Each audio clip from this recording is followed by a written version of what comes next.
Hello, my friends, leaders, men and women. I trust that you're keeping well.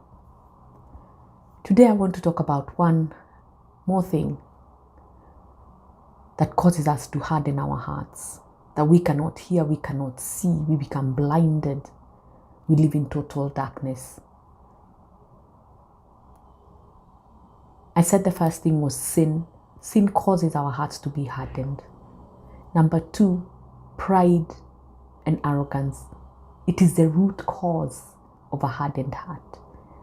And number 3, our hearts can become hardened because of disappointments and setbacks in life. Currently, as we speak, it is the COVID season.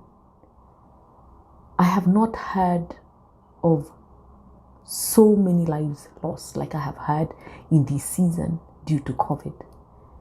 And I know a lot of people are asking, why? Where is God in all this? If God says he loves us the way that he does, why is he not saving us? Why is he not taking COVID away? He can do it in the snap of a finger. We know that. That's a fact. But in there are very many deep things and deep spiritual things that unfortunately this video cannot cover. However, that said, it is not God who doesn't love us. It is not God who has turned away from us. We turned away from him first. The reason why we are undergoing so much pain and suffering is because we have chosen our way and not God's way. We have chosen the way of sin, the way of pride, the way of unrepentance, and not God's way. God is a gentleman, and he will not go where he's not wanted. Do we really want God here? Many of us say we are professing Christians and we love God and yada yada.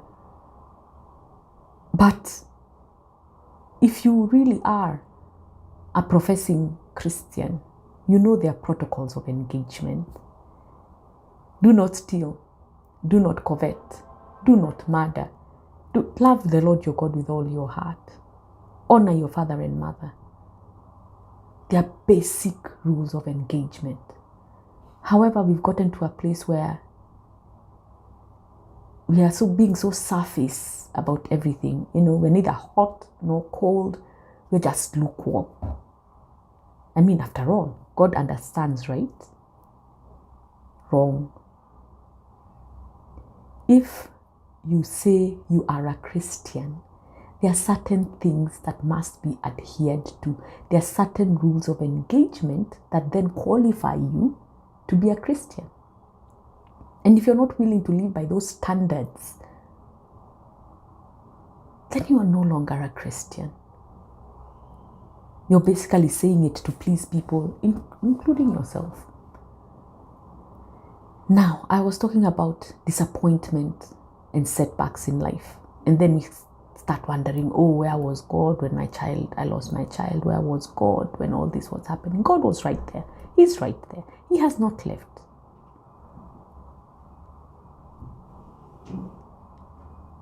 But my friends, blaming God is not the solution. Breaking before God is the solution.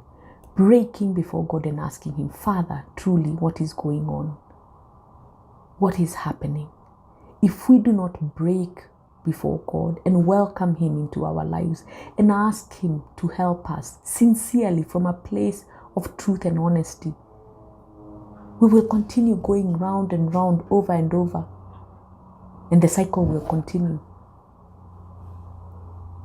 If you think your heart is broken, God's heart is twice broken. Because you rejected him.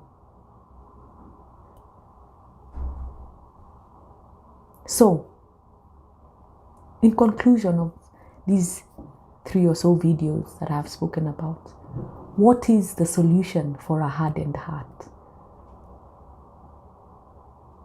Well, dear leader, dear friend, it's simple.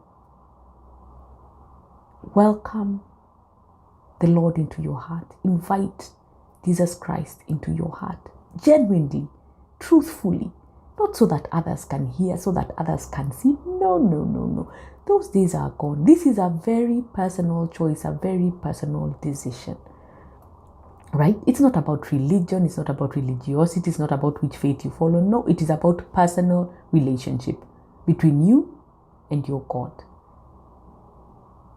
The moment you accept Christ, He comes in and He starts to change you. He starts to make you. He starts to share His secrets with you. You start to experience peace that surpasses all understanding. You start to live life.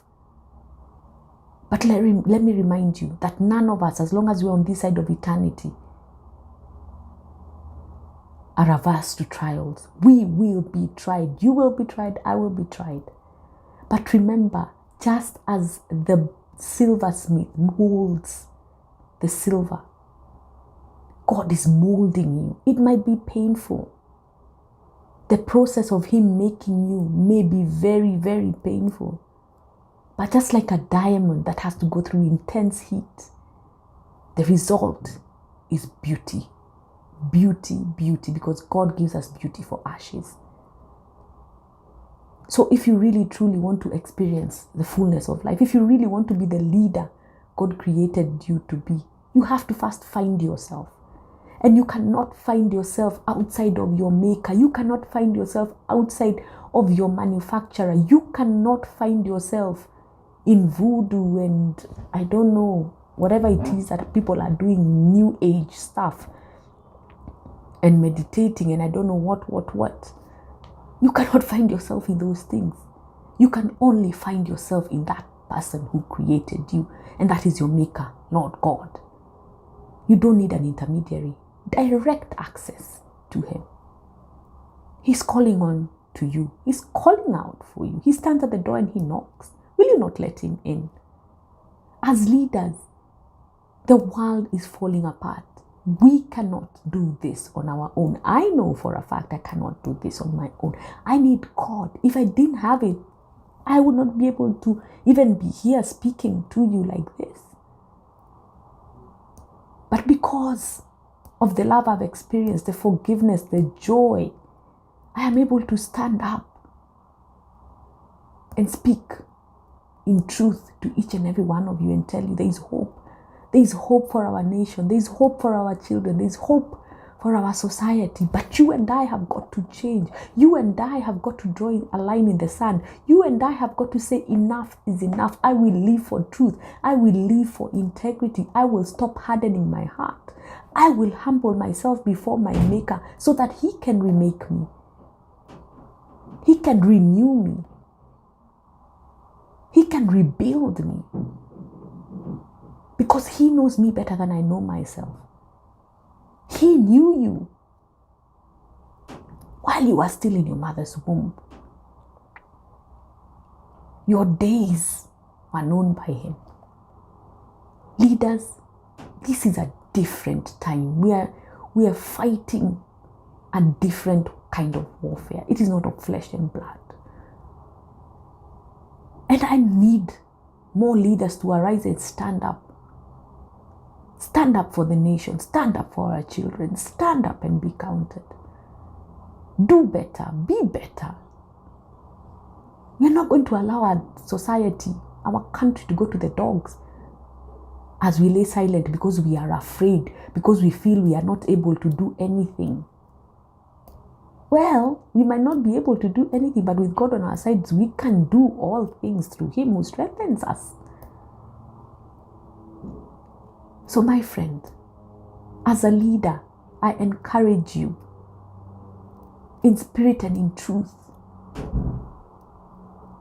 to turn away from your evil ways, that we may seek God, so that our society can be better. Imagine, really, we need this. We all need this desperately. Help me, help us. Help me, help this nation. I cannot do it alone. But what I can tell you, it is not easy to be on this side. And you cannot do it without Christ. It's impossible. It's impossible. It's completely impossible. to be a leader worth your salt, you cannot do it on your own. So surrender, surrender, surrender, and break. With a broken and contrite spirit, the Lord will not reject you. Don't say, oh yes, I have done this. You know, God knows fake, and you cannot mock God. God can never be mocked. Surrender, and God will give you beauty for ashes. He will turn your life around, and together we can transform this nation for the better. Thank you for listening. Take care, and God bless.